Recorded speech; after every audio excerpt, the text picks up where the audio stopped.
U.S. Vice President Kamala Harris has visited the Philippine island of Palawan near waters claimed by China, where she is the highest-ranking U.S. official ever to visit the area in the disputed South China Sea. During her three-day trip to the Philippines, she reaffirmed U.S. commitment under a 1951 Mutual Defense Treaty to come to Manila's aid should it come under attack. And she also underscored U.S. support for a historic 2016 UN arbitral tribunal ruling rejecting Beijing's expansive South China Sea claims. CNA's Buena Banal with a report. U.S. Vice President Kamala Harris's trip here in Palawan, dubbed by U.S. officials as historic, highlights two oft-neglected aspects of the South China Sea discussion that can easily be dwarfed by foreign policy rhetoric.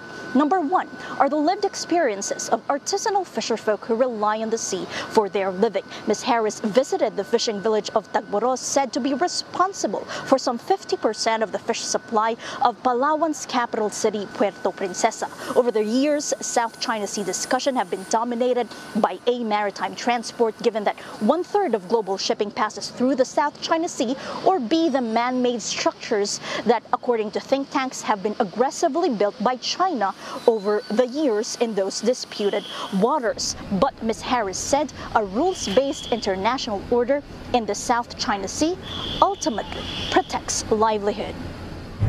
We will continue to rally our allies and partners against unlawful and irresponsible behavior. When the international rules-based order is threatened somewhere, it is threatened everywhere.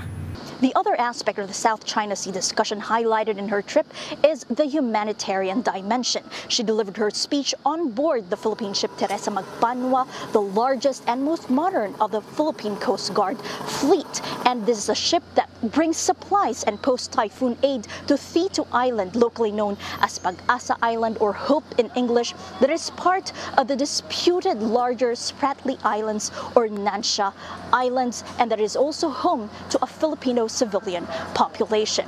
Now, Ms. Harris committed an additional $7.5 million in assistance to Philippine maritime law enforcement, as well as a new initiative to expand the Philippine Coast Guard's vessel traffic management system.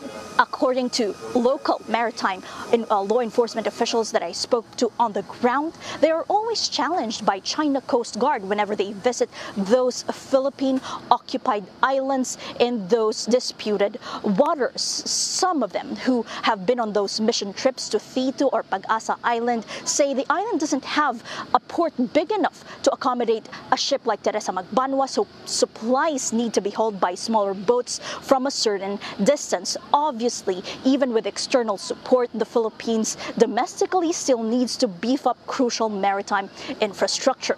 Ms. Harris is the highest-ranking U.S. official to ever set foot on this biodiversity-rich island province. Buena Bernal, CNA, Palawan, Philippines.